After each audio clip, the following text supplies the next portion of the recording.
বিসমিল্লাহির রহমানির রহিম।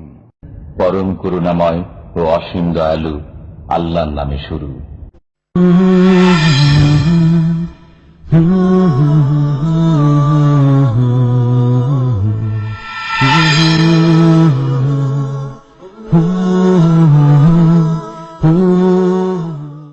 ومن أحسن قولا ممن دعا إلى الله وعمل صالحا وقال إنني من المسلمين.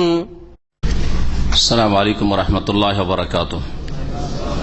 بسم الله الرحمن الرحيم. الحمد لله رب العالمين والصلاة والسلام على سيد المرسلين نبينا محمد وعلى آله وصحبه أجمعين. أما بعد فأعوذ بالله من الشيطان الرجيم. أفأصفاكم ربكم بالبنين واتخذ من الملائكة إناثا إنكم لتقولون قولا عظيما. আল্লাহ পাক রব্বুল আলামিনের যাবতীয় প্রশংসা যে আল্লাহ পাক রব্বুল আলামিন একই একক, যার কোনো অংশীদার নেই, যার কোনো সন্তান সন্ততি নেই, যার মাতা পিতা নেই, যিনি ওয়াহদাহু লা শারীক, যিনি সবকিছুই করেন, যার কাজে, যার ইবাদতে, যার নাম গুণাবলীতে কোনো শরীক নেই। সালাত এবং সালাম নাযিল করেন মুহাম্মদ রাসূলুল্লাহ সাল্লাল্লাহু আলাইহি সাল্লামের উপর, যিনি আল্লাহ পাকের বান্দা এবং রাসূল। আমাদের তাফসীর হবে সূরা বনী ইসরাঈল বা সূরাতুল ইসরা আয়াত নম্বর 40 থেকে।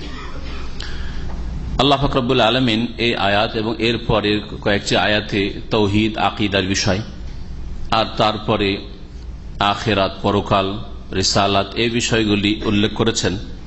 আমরা সংক্ষেপে একটু তাফসীর করব যাতে করে আজকে এবং সামনের সপ্তাহে আমরা সূরাতুল ইসরা শেষ করতে পারি।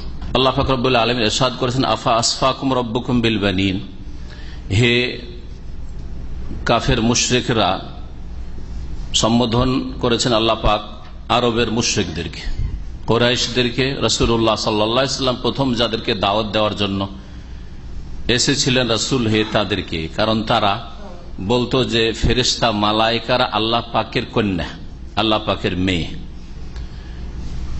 এর খণ্ডন করতে গিয়ে, কারণ এটি হচ্ছে শিরকি কুফরি আকীদা, আল্লাহ পাকের সন্তান সন্ততি সাব্যস্ত করা মানে আল্লাহ পাকের কেউ শরীক রয়েছে, কারণ ছেলে মেয়েরা বাপ মায়ের শরীক হয়ে থাকে।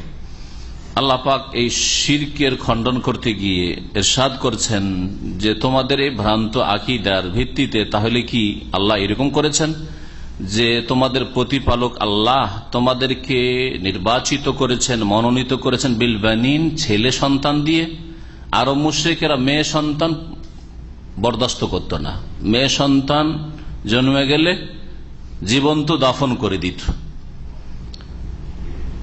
আল্লাহ পাক বলছেন যে তোমরা তো নিজেদের জন্য কন্যা সন্তান পছন্দ করো না, আর আল্লাহর জন্য কন্যা সাব্যস্ত করছো ফেরেশতাদেরকে।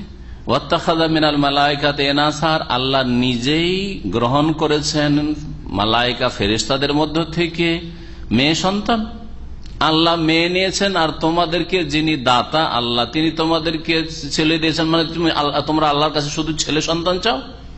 এটা কেমন ভাগ হইল?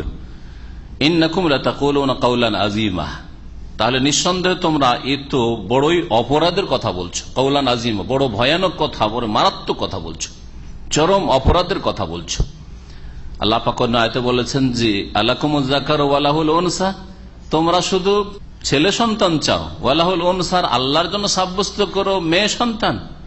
তিলকা ইযান কিসমাতুন দীজা, এটাই যদি হয় তো এ তো বড়ই অন্যায় ভাগ বাটোয়ারা।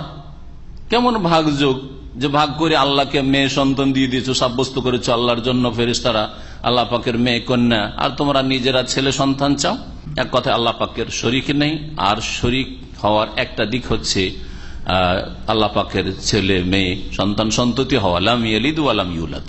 সূরা ইখলাস আল্লাহ পাক এই তাওহীদের আকীদার শিক্ষা দিয়েছেন মানব জাতিকে। ওয়ালাকাদ সাররাফনা ফি হাযাল কুরআন লিয়াযাক্কারু ওয়া মা ইয়াজিদুহুম ইল্লা নুফুরা। আল্লাহ পাক রব্বুল আলামিন এই আয়াতে বলছেন যে আমি মানব জাতির উদ্দেশ্যে কোরআনে কারিমে একবার নাই একটি বিষয়কে বিভিন্ন ভাষায় বিভিন্ন ভঙ্গিমায় পেশ করে থাকি। আর কোরআনে কারীম যদি অর্থ তাফসীর সহ তেলাওয়াত করেন, একটু গভীরভাবে চিন্তা করে, একটা বিষয় বিভিন্ন জায়গায় আসছে, এর বহু হিকমত রয়েছে। একবার শুধু উল্লেখ করে দিলে মানুষ ভুলে যায়, কিন্তু একটি কথা বিভিন্ন ভঙ্গিমাতে বিভিন্ন ভাষায় যদি পেশ করা হয়, যেমন আল্লাহ পাকের একত্রের তৌহিদের বিষয়, রেসালাতের বিষয়, আখেরাতের বিষয়, জান্নাতের বিষয়, জাহান্নামের বিষয়, আল্লাহ পাকের আযাবের বিষয়, নিয়ামতের বিষয়, হালালের বিষয়, হারামের বিষয়, তারপরে আম্বিয়া রসুলগণের ঘটনা বলি, আর আম্বিয়া রসুলগণের যারা বিরুদ্ধাচরণকারী কাফের জাতি, যাদের উপর আল্লাহ পাকের আযাব নেমে এসেছিল, তাদের ঘটনাগুলি এক জায়গায় আল্লাহ পাক বর্ণনা করেননি। তাহলে কোরআন কোন কাহিনীর পুস্তক নয়, কোরআন হচ্ছে উপদেশের গ্রন্থ, তাতে উপদেশ রয়েছে। আর উপদেশের দাবি হচ্ছে একটা কথাকে বিভিন্ন ভঙ্গিমায় বারবার পেশ করা, বিভিন্ন সময়ে পেশ করা। আল্লাহ পাক ওই বিষয়টি বলছেন, ওয়ালাকাদ সাররাফনা ফি হাযাল কোরআন, আর আমি নানান ভাবে এই কোরআনে কারীমে বিবৃত করেছি, বর্ণনা করেছি। লিয়াজ্জাক্কারু, কেন বারবার বর্ণনা করেছেন? মুসা আলাইহিস সালামের ঘটনা দেখেন কত জায়গায় রয়েছে, আদম আলাইহিস সালামের ঘটনা কত জায়গায় রয়েছে। হ্যাঁ, এইভাবে আম্বিয়া রসুলগণের আর এইরকমই বিভিন্ন বিষয়গুলি যেগুলি বললাম আল্লাহ পাক বারবার করে বর্ণনা করেছেন। কেন? লিয়াজ্জাক্কারু, যাতে করে মানব জাতি উপদেশ গ্রহণ করে। ওমা ইয়াজিদুহুম ইল্লা নুফুরা, কিন্তু এই কাফের মুশরিক কুরাইশদের ঘৃণা আর পালায়নি বৃদ্ধি করলো এই কোরআনে কারীম। কোরআনে কারীম নাযিল হচ্ছে আর এরা আরো বেশি রাসূলুল্লাহ সাল্লাল্লাহু আলাইহি সাল্লামের কাছ থেকে, মজলিস থেকে, তার দাওয়াত থেকে পালায়ন করছে।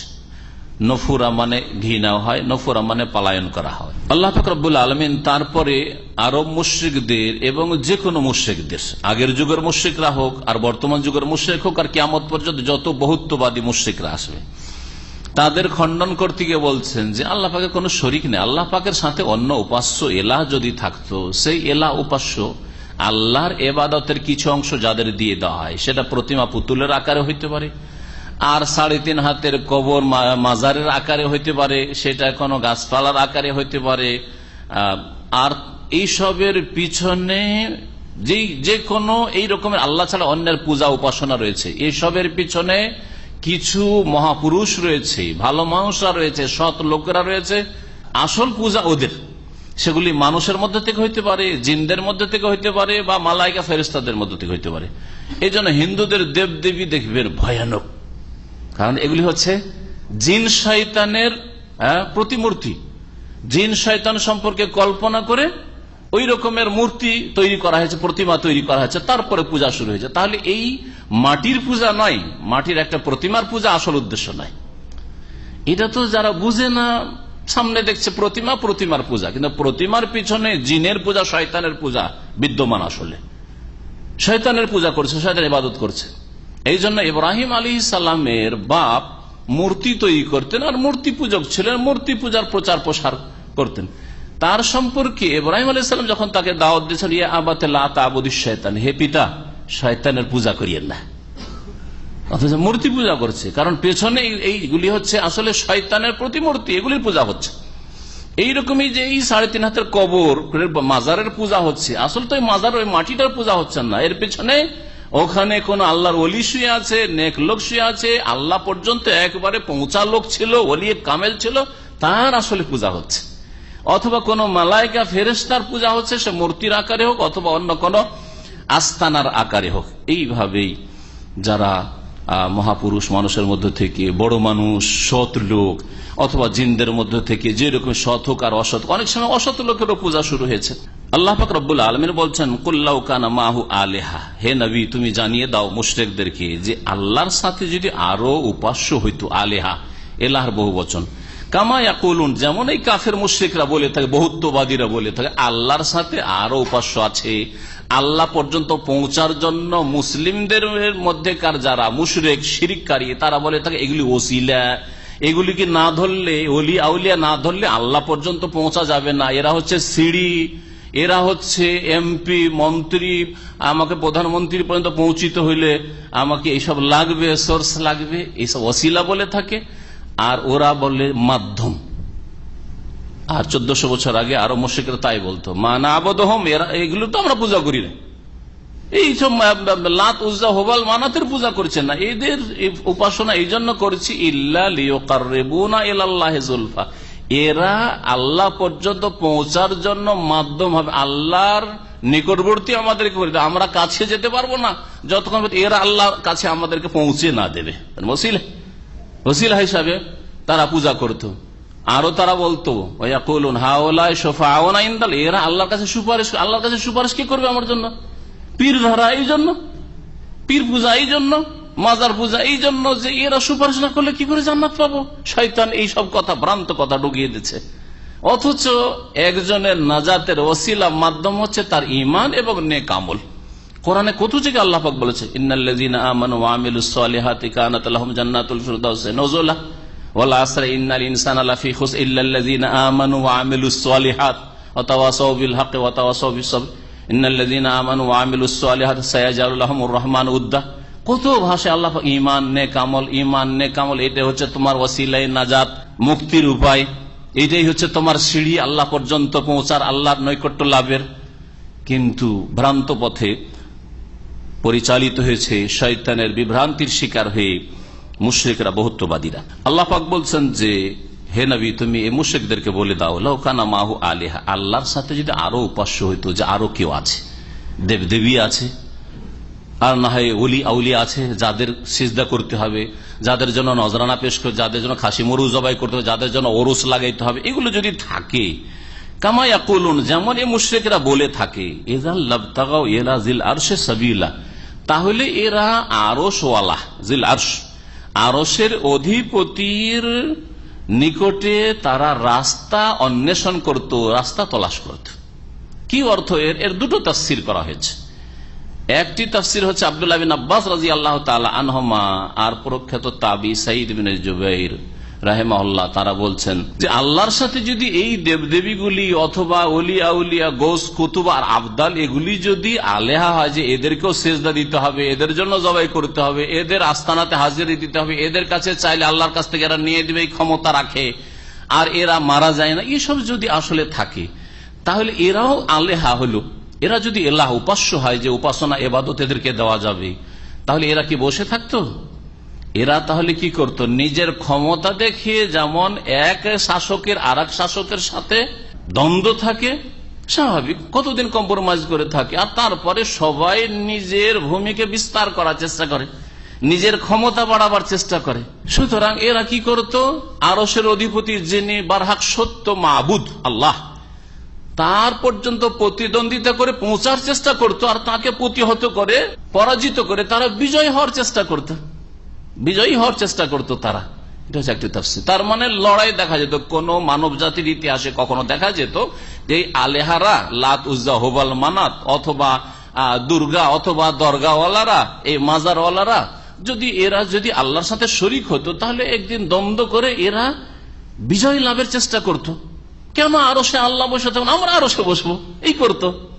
তাও তো দেখা যায় না। একটি তাফসীর সাহাবায়ে কেরামদের থেকে বর্ণিত।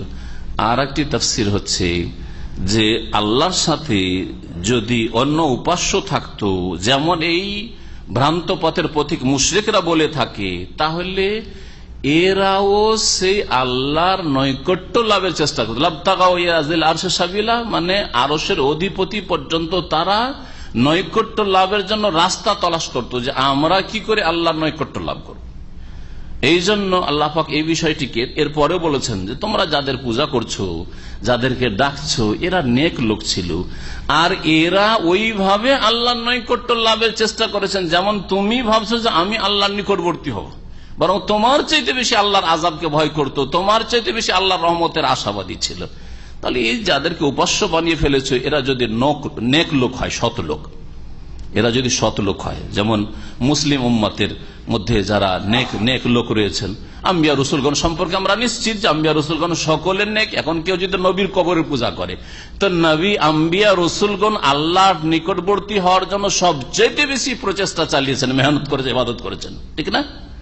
এইরকমই জিলানী চিশতি, যাদের কবরকে তোমরা আস্তানা বানিয়ে ওই সমস্ত কিছু দিচ্ছ যা হিন্দুরা দেবদেবীকে, প্রতিমা পুতুলকে দিয়ে থাকে, তারা বলিদান করে, তোমরা ওরসে খাসি মরুক জবাই করছো, তারাও সেজদা করে, তোমরা সেজদা, তারাও ডাকে হরে রাম হরে কৃষ্ণ করে, তোমরা ইয়া গাউসুল আজম মাদদ, ইয়া গরিব নওয়াজ, হ্যাঁ দস্তগীর অমুক আর তমুক, এই শিরকি কথা, কবরি কথা বলছে। একই রকম অবস্থা, ভাষার পার্থক্য শুধু। যদি এই হয় তো তাদের অবস্থা দেখো যে তারাও তো আল্লাহর আযাবকে ভয় করতো, তারা আল্লাহ নৈকট্য লাভের চেষ্টা করতো। তা আল্লাহর সাথে এসব এলার কথা বলছো, এরা যদি ওইরকম এলা হইতো তো আল্লাহর সামনে তারা অসহায়। সুতরাং এলা হইল তার আল্লাহ পাকের নৈকট্য লাভের চেষ্টা করতো, হার মানতে বাধ্য, আল্লাহ পাকের কুদরতের সামনে তারা হার মানতে বাধ্য। আল্লাহ পাক তারপর বলছেন সুবহানাহু ওয়া তাআলা, আল্লাহ পাক সমস্ত দোষ ত্রুটি থেকে আর পার্টনারশিপ থেকে, কাউকে অংশীদার করা থেকে পাক পবিত্র। সুবহানাহু, আল্লাহ পাকের পবিত্রতা ঘোষণা করছে, তার কোনো শরিক নেই, শরিক হওয়া থেকে পাক পবিত্র। ওয়া তাআলা, এবং তিনি ঊর্ধ্বে, শরিক থেকে পার্টনার থেকে অনেক ঊর্ধ্বে, তার কোনো শরিক নেই। আম্মা ইয়াকুলুনা উলুওয়ান কাবীরা, আর কাফের মুশরিকরা বহুত্ববাদীরা যে সব কথা শিরকি কুফরি কথা বলে থাকে তা থেকে অনেক ঊর্ধ্বে আল্লাহ পাক রব্বুল, উলুওয়ান কাবীরা, অনেক ঊর্ধ্বে আল্লাহ পাক রব্বুল আলামিন। তুসাব্বিহু লাহুস সামাওয়াতুস সাবউ ওয়াল আরদু ওয়া মান ফিহিন, সাত আকাশ এবং জমিন, ওমান ফিহিন, আর যা কিছু এর ভিতরে রয়েছে, আসমানে জমিনে সবকিছুই কি করে? তাসবিহ করে আল্লাহ পাক। তুসাব্বিহু লাহু, আল্লাহ পাকের গুণগান করে, পবিত্রতা ঘোষণা করে। ওয়াইন মিন শাইইন ইল্লা ইউসাব্বিহু বিহামদিহি, আর এমন কিছু নেই, ইন এখানে নায়ের অর্থে, ইনের দুটো অর্থ, একটা হচ্ছে যদি, কিন্তু ইল্লার পূর্বে আসলে ইন মানে না হয়, নায়ের অর্থ হয়। ওয়াইন মিন শাইইন, এমন কিছু নেই, ইল্লা ইউসাব্বিহু বিহামদিহি, যে তা আল্লাহ পাকের প্রশংসা বিজড়িত পবিত্রতা ঘোষণা করে না, মহিমা করে না। সমস্ত কিছু আল্লাহ পাকের কি করে? তাসবিহ করে এবং তাহমিদ করে, প্রশংসার সাথে সাথে পবিত্রতা ঘোষণা করে। সেই এমন কিছু নেই আল্লাহ পাক রব্বুল বলছেন। ওয়ালাকিন, তবে আমরা যে বুঝতে পারি না, আমরা যে দেখতে পাই না, দেখতে পাই যে কিছু মানুষ আল্লাহ পাকের তাসবিহ তাহলিল করছে, জিকির আজকার করছে, আল্লাহকে ডাকছে। জিনকে তো দেখতে পাই না যে আল্লাহকে ডাকছে না ডাকছে, ফেরেশতাকে তো দেখতে পাই না, আর বাকি যে গাছপালা ইত্যাদি আর পশু পাখি ইত্যাদি তা তো দেখতে পাই না, বুঝতে পারি না যে কেমন করে আল্লাহ পাকের তাসবিহ করছে, আল্লাহ পাকের প্রশংসা গুণগান করছে। আল্লাহ তাই বলছে ওয়ালাকিন লা তাফকাহুনা তাসবিহাহুম, তোমাদের বোধ শক্তি অত্যন্ত সীমিত, সুতরাং তোমরা বুঝতে পারো না তাসবিহাহুম, তাদের তাসবিহগুলি, তাদের পবিত্রতা ঘোষণা, তাদের তাসবিহ তাহলিল তোমরা উপলব্ধি করতে পারো না, বুঝতে পারো না। ইন্নাহু কানা হালিমান গাফুরা, নিঃসন্দেহে তিনি বড়ই সহনশীল। হালিম মানে যিনি অত্যন্ত সহনশীল, যিনি ধৈর্য ধারণ করেন, বরদাস্ত করেন, আল্লাহকে কত কষ্ট দেয়, আল্লাহর বিরুদ্ধে কত বলছে, আল্লাহকে কত গালি দিচ্ছে, আল্লাহ পাকের বিধানের বিরুদ্ধে কত অন্যায় কথা বলছে, তারপর আল্লাহ পাক সাথে সাথে পাকড়াও করতে কোন তাতে ধ্বংস হয়ে যাবে, কিন্তু আল্লাহ পাক ধ্বংস করেন না, তারপরে ছাড় দিয়েছেন। আল্লাহ পাক হালিম, আল্লাহ পাক সবুর, গফুরা, এবং তিনি বড়ই মার্জনাকারী। সুতরাং বড় বড় অপরাধ করার পরেও যদি আল্লাহর কাছে তওবা করে ফিরে আসে, আল্লাহ পাক তওবার প্রশস্ত দরজা খোলা রেখেছেন। আল্লাহ পাকের যে তাসবিহ হয়ে থাকে, এই তাসবিহ সম্পর্কে একটি কথা বলবো, সেটা হচ্ছে যে আল্লাহ পাকের তাসবিহ সমস্ত সৃষ্টি করে, বুঝেন আর নাই বুঝেন, সমস্ত সৃষ্টি করে। তাসবিহ করা দুই পদ্ধতিতে হয়ে থাকে, একটা হচ্ছে লেসানুল মাকাল, আর একটা হচ্ছে লেসানুল হাল। লেসানুল মাকাল মানে বাচনিক তাসবিহ করে, জবান দ্বারা তসবিহ করে, আর জবান দ্বারা তসবিহ করে মানুষের জবান, মানুষের ভাষা বুঝেন। আপনার ভাষা ছাড়া যে কয়টা ভাষা আপনি জানেন, এই ভাষাগুলি ছাড়া কেউ যদি চায়না ভাষায় তসবিহ করে, আপনি বাঙালি মানুষ বুঝবেন? রাশিয়ার ভাষায় যদি তসবিহ করে বুঝবেন? বুঝছেন না। ইংলিশ বুঝছেন কিন্তু ফ্রেঞ্চ বুঝছেন, তাহলে মানুষের ভাষায় তো বুঝতে পারেন না, তাহলে পাখির ভাষা কি করে বুঝবেন? পাখি ভোর রাত্রে ডাকছে, মোরগ বাঁক দিচ্ছে, কি বুঝছেন? কিছু বুঝছেন না। হ্যাঁ, কুকুর ডাকছে, বেড়াল ডাকছে, কিছুই বুঝছেন না, তার ভাষায় তসবিহ করছে। ওয়ালাকিন লা তাফকাহুনা তাসবিহাহুম, ওয়ালাকিন লা তাফকাহুনা তাসবিহাহুম, তাদের তসবিহ বুঝো না। এছাড়াও গাছপালা, প্রত্যেকটি আল্লাহ পাকের সৃষ্টির এই অর্থে প্রাণ রয়েছে যে তার যে বিশেষ পদ্ধতি আল্লাহ পাক প্রাণ দিয়েছেন, তা দিয়ে আল্লাহ পাক রব্বুল আলামিনকে ডাকে। লেসানুল মাকাল, তার ভাষাগত দিক থেকে আল্লাহ পাকের তাসবিহ করে, আল্লাহ পাকের হামদোসানা করে, গুণগান করে। আর একটা হচ্ছে লেসানুল হাল, অবস্থার তাসবিহ, অবস্থার ভাষা। আমরা যেমন আমাদের ভাষায় বলি, কোন একটা মানুষ কিছু বলেন, আপনার সামনে এসছে, লেবার একটা এসছে, তোমার অবস্থা বলছে যে তুমি খারাপ লোক, বলি না আমরা? রূপ চেহারাটা দেখে, ওর মন মানসিকতা দেখে বলছে তোমার অবস্থা বলছে যে তুমি 1 নম্বর অলস লোক। এর বিপরীতটা বলি, এই লোকের অবস্থা বলছে যে না সক্রিয় মানুষ, কি করে একটা কথাও বলেনি, আপনার সাথে কোনো আলোচনাও হয়নি, কি করবে না করবে, করতে পারবে না পারে, বলছে না আছে চলে আছে, এর অবস্থা বলছে। এটাকে বলা হয় লিসানুল হাল, অবস্থার ভাষা। তার অবস্থার ভাষা বলছে এইরকম। তো অবস্থা, প্রত্যেকটি সৃষ্টির যে অবস্থা রয়েছে সৃষ্টিগত, তার অবস্থার ভাষাই তাসবিহ করে। ওয়ালাকিন লা তাফকাহুনা তাসবিহাম, তাদের তাসবিহ তোমাদের বুঝার ক্ষমতা আল্লাহ পাক দেন নাই। ওয়াইযা ক্রাআতাল কুরআন জাআলনা বাইনাকা ওয়া বাইনাল লাযিনা লা ইউমিনুনা বিল আখিরাতি হিজাবা মাসতুরা। নবী মুহাম্মদ সাল্লাল্লাহু আলাইহি সাল্লামকে সম্বোধন করে আল্লাহ পাক বলেন, হে নবী মুহাম্মদ সাল্লাল্লাহু আলাইহি ওয়াসাল্লাম, তুমি যখন কোরআন পাক তিলাওয়াত করো, জাআলনা বাইনাকা ওয়া বাইনাল লাযিনা লা ইউমিনুনা বিল আখিরাহ, তখন তোমার মাঝে আর ওই সব লোকদের মাঝে যারা পরকালে অবিশ্বাসী, পরকালকে বিশ্বাস করে না, তাদের মাঝে কি করে দি, হিজাবান, একটি পর্দা তৈরি করে দি, মাসতুরা, আবরক। মাসতুরার দুটি তাফসীর করা হয়েছে, একটা হচ্ছে মাসতুরান মানে সাতিরান, এমন পর্দা আমি তৈরি করে দিই, কারণ আল্লাহ পাক সবকিছুর সৃষ্টিকর্তা এই অর্থে বলা হয়েছে। আর না হলে মানুষ তাদের পাপ কার্যের কারণে পর্দা তৈরি করে নেয়। কোরআনে কারীম তেলাওয়াত করা হচ্ছে, রাসূলুল্লাহ কোরআনে কারীম শোনাচ্ছেন আরব মুশরিকদেরকে, আপনার সামনে দ্বীনের আলোচনা, ইসলামের আলোচনা পেশ করা হচ্ছে, ইসলামের কথা আপনার সামনে পেশ করা হচ্ছে, আপনি মনোযোগী নন, আপনার অনীহা, আপনার ঘৃণা, আপনি মানবেন না, তাহলে আপনার অপকর্ম, আপনার অন্যায় পর্দা সৃষ্টি করেছে। কিন্তু সবকিছুর মালিক যেহেতু আল্লাহ, এই জন্য আল্লাহর সাথে সম্পৃক্ত করে নিজে আল্লাহ বলছেন যা আল্লাহ আমি করেছি। আল্লাহ পাক জবরদস্তি কারো সামনে কোরআন মানতে গিয়ে আর কোরআনের বিধান পালন করতে পর্দা সৃষ্টি করেন না, যতক্ষণ পর্যন্ত তার পাপাচারগুলি, পাপের কাজগুলি তার পর্দা সৃষ্টি না করে। সে নিজে পর্দা সৃষ্টি করেছে। আল্লাহ পাক বলছেন যে যারা অবিশ্বাসী তাদের মাঝে আর তোমার মাঝে এমন এক পর্দা আমি সৃষ্টি করে দিই, মাসতুরা, যেটি আবরক, ঢেকে নেই, আর হক কথা, কোরআনের কথা মানে না। আবু জাহাল মানল না, রসুলের চাচা আবু লাহাব মানল না, আবু তালেব মানল না, আব্বাস মানলো, হামজা মানলো। চিন্তা করেন, এগুলো চাচা, এগুলো চাচা, যারা মানল না কোরআনে কারীমের কথা, তাদের সামনে হিজাবান মাসতুরা, আবরক, পর্দা আল্লাহ পাক সৃষ্টি করে দেন তাদের অনীহার কারণে, অভক্তির কারণে, সত্যের সন্ধান করায় ত্রুটি থাকার কারণে সত্যের সন্ধানই করল না।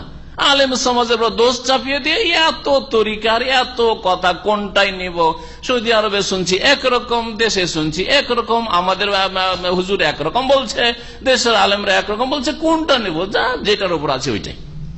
তাহলে তো পর্দা সৃষ্টি হবে, কারণ আপনাকে আল্লাহ পাক যে বিবেক বুদ্ধি দিয়েছেন, বিবেক বিবেচনার তৌফিক দিয়েছেন, সত্য সন্ধানের মতো ক্ষমতা দিয়েছেন, সেই ক্ষমতাকে ভালো কাজে ব্যবহার করলেন না, আল্লাহ পাকের কাছে দুয়ারও চেষ্টা করলেন না, আর মেহনত পরিশ্রম করলেন না। দুনিয়ার ক্ষেত্রে হলে কখনো এরকম করতেন না। একটা বিজনেস শুরু করেছেন দাম্মামে, আর এমন একটা প্লেসে শুরু করেছেন, 5 জন 5 রকম বলছে। একজন লোক বলছে এই ব্যবসা চলবে, আর একজন বলছে না মোটি চলবে না, বলছে কোন রকম তোমার পুঁজিটা উঠতে পারে, যাক 5টা 5 রকম বলছে, একটা করিয়ে দিয়ে।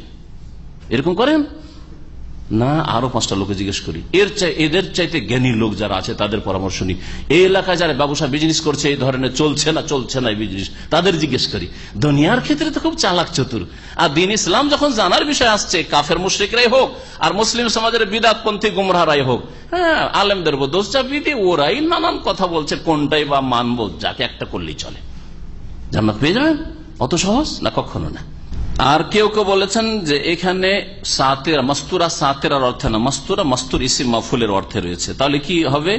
হে নবী, তুমি যখন কোরআন তেলাওয়াত করো তখন তোমার মাঝে আর যারা অবিশ্বাসী পরকালে তাদের মাঝে আমি এমন এক আড় তৈরি করে দিই, মাসতুরা, যা দিয়ে তারা আবৃত হয়ে যায়। হ্যাঁ, মাসতুরা, আড় তৈরি করে দিই যাতে করে তারা ঢাকা থাকে, অর্থাৎ তোমার পর্যন্ত তাদের অনিষ্ট না পৌঁছে।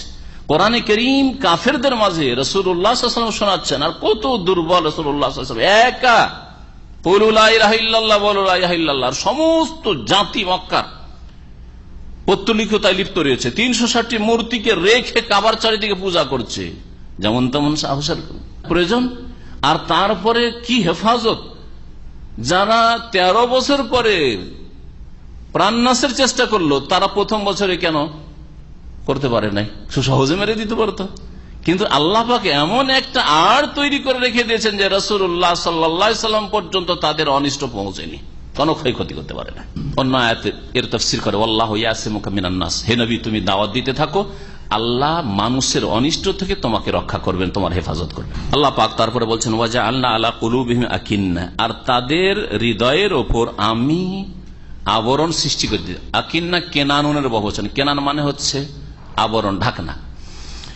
তাদের হৃদয় অন্তরে আমি আবরণ তৈরি করে দিয়েছি। তারা যখন অন্তর দিয়ে হৃদয় দিয়ে ভালো মন্দ যাচাই করেনি, আল্লাহ পাক তখন যেহেতু সৃষ্টিকর্তা সেই হিসাবে বলা হয়েছে তিনি আবরণ সৃষ্টি করেছেন। আইয়াফতাহুহু, যে তারা যেন না বুঝে, বুঝার চেষ্টা করলো না, আবরণ সৃষ্টি হয়ে গেল, বুঝতে পারল না।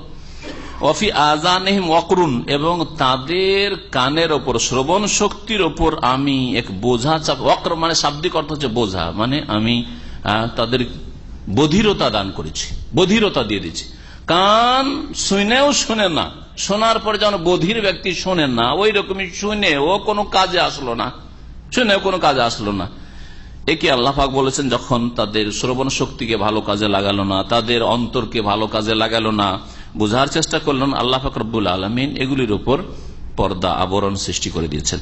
ওয়াইযা যাকারতা রাব্বাকা ফিল কোরআনে ওয়াহদাহু, আর হে নবী যখন তোমার প্রতিপালকের কথা, শুধু ওয়াহদাহু প্রতিপালকের একত্বের কথা, ওয়াহদাহু লা শারীক, আল্লাহ একক, আল্লাহর একত্বের কথা যখন কোরআনে কারিমে তুমি আলোচনা করো, কোরআনের আয়াত পড়ে শোনাও তাওহীদের কথা, ওয়াল্লাহু আলা আদবারিহিম নুফুরা, তখন এই কাফের মুশরিকরা তাদের পৃষ্ঠদেশ ফিরিয়ে দিয়ে ঘৃণার সাথে পলায়ন করে,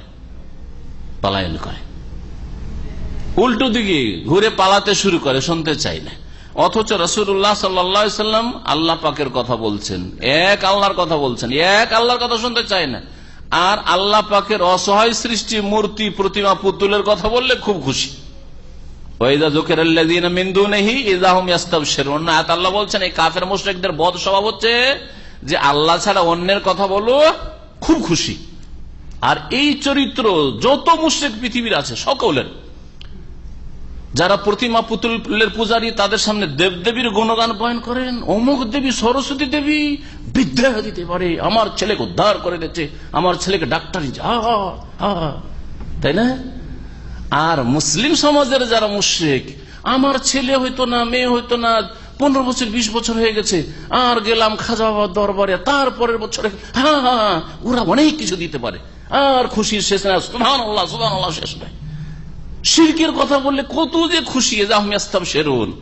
আর যদি বলে আল্লাহ পাক ছাড়া কেউ দিতে পারে না, মনটা কালো হয়ে যায়, চেহারাটা একেবারে মলিন হয়ে যায়। কি রে আল্লাহ আল্লাহ করছে, ওলিয়া উলিয়ার ক্ষমতায় সব ছিনিয়ে নিচ্ছে, ওলিয়া উলিয়া দিতে পারে। আরে ওলিয়া উলিয়া মানে দাতা না, ওলিয়া উলিয়া মানে তারা ইবাদত বন্দেগী করেছেন, আল্লাহর খাস বন্ধু হয়েছেন, আপনার জন্য আপনার সামনে রাস্তা খোলা আছে, আপনিও বেশি ইবাদত বন্দেগী করেন, আর আল্লাহ পাকের খাস বান্দা আর খাস বন্ধু হওয়ার চেষ্টা করেন, এই রাস্তা খোলা আছে আপনার সামনে, আমার সামনে, সকলের সামনে।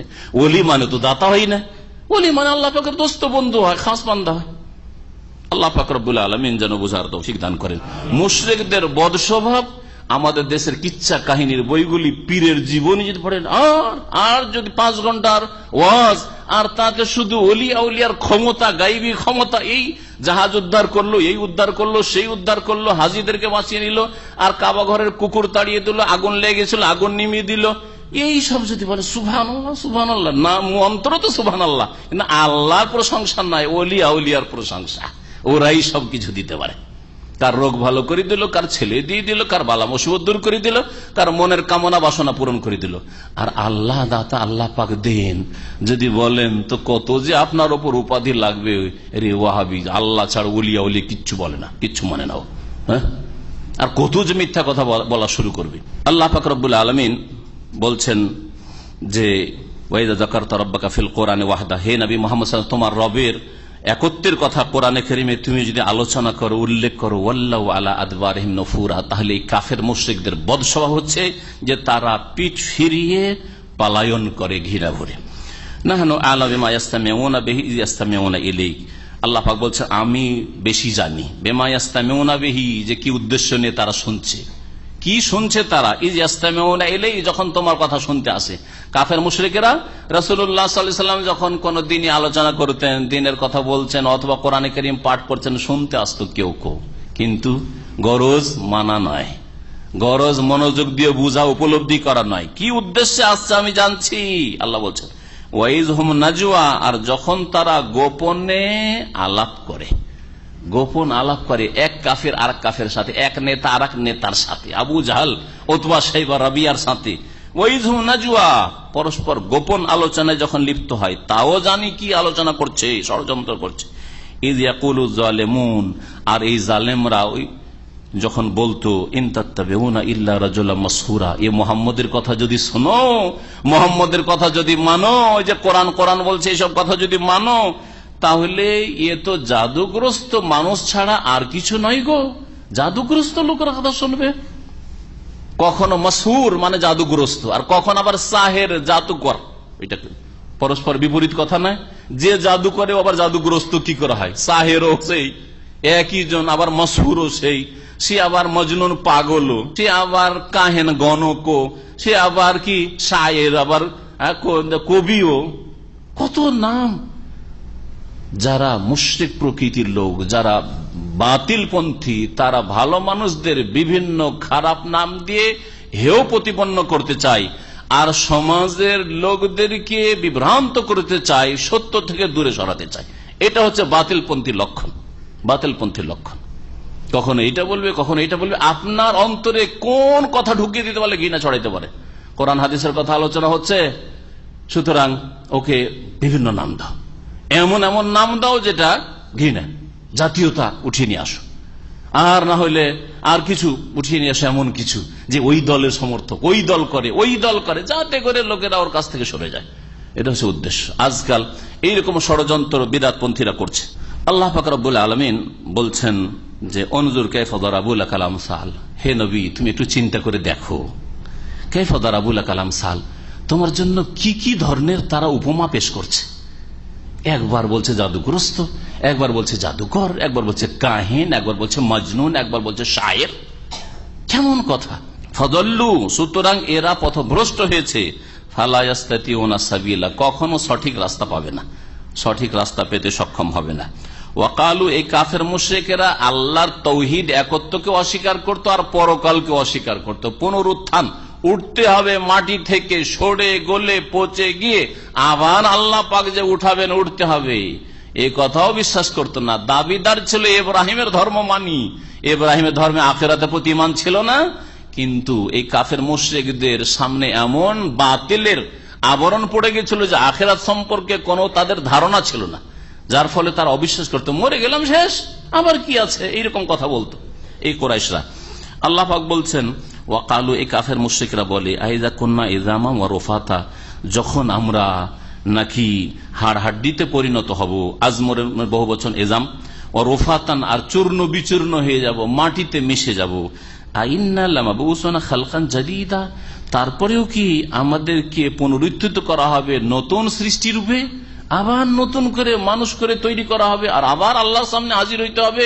এইসব কথা মোহাম্মদ বলছে, কি ফালতু কথা, অবাস্তব কথা। এইভাবে তারা অস্বীকার করত পরকালকে। আল্লাহ পাক রব্বুল বলছেন, কুল, হে নবী তাদেরকে জানিয়ে দাও, 3.5 হাতের মানুষকে পুনরুত্থান করায় এটা কোনো মুশকিল? কোন হেজারাতান, মানুষ শুধু না, মাটির মানুষ না, পাথরের মানুষ হয়ে যাও, আর বড় পাথর পাহাড় হয়ে যাও, আও হাদিদান, অথবা লোহা, পাথরের চাইতে মজবুত লোহা হয়ে যাও, আও খালকান মিম্মা ইয়াকবুরু ফি সুদুরিকুম, অথবা এমন সৃষ্টিতে পরিণত হও যেটা তোমাদের অন্তরে অনেক বড়, তোমাদের চিন্তাধারায় অনেক বড়, এরকম বিশাল কোন সৃষ্টি হয়ে যাও। আর তারপরে জিজ্ঞেস করো যে কে তোমাদেরকে পুনরুত্থান করবে? আমি আল্লাহ করব। ফাসায়াকুলুনা, তারা শীঘ্রই বলে, মাইয়ুইদুনা, বিশাল বিশাল সৃষ্টি যদি করে দিই, তারপর বল মাইয়ুইদুনা, আমাদেরকে কে পুনরায় জীবিত করবে? কুল, হে নবী তাদেরকে জানিয়ে দাও, আল্লাযী ফাতারাকুম আউওয়াল মাররা, সেই সত্তাই তোমাদেরকে পুনরায় জীবন দান করবেন, পুনরুত্থিত করবেন, যিনি তোমাদেরকে প্রথমবার সৃষ্টি করেছেন। আল্লাহ পাক আল্লাযী খালাকা ফাসাওয়া ওয়াল্লাযী কদ্দারা ফাহাদা ওয়াল্লাযী আখরাজাল মারআ, যিনি প্রথমবার সৃষ্টি করেছেন, সুঠাম করেছেন, সুন্দর গঠন দিয়েছেন, সুপরিমিত করেছেন, তিনি আল্লাহ পুনরায় তোমাদেরকে আবার প্রাণ দেবেন আর তোমাদেরকে তার সামনে হাজির করবেন বিচার দিবসে। ফাসায়ুনগিজুনা ইলাইকা রউসাহুম, আল্লাহ পাক নবী মুহাম্মদ সাল্লাল্লাহু আলাইহি ওয়াসাল্লাম বলছেন, তুমি যদি আখিরাতের কথা বলো, পুনরুত্থানের কথা বলো, হাসরের মাঠে বিচার দিবসে হাজির হইতে সব কথা বলো, তোরা ঠাট্টার ছলে মাথা নাড়াবে। ঠাট্টা করার একটা তরিকা হচ্ছে মাথা ঝুঁকিয়ে ঠাট্টা করা, তাই না? হাতের দ্বারা, চোখের দ্বারা, মাথার দ্বারা বিভিন্ন রকমের ঠাট্টা মজাক করা হয়।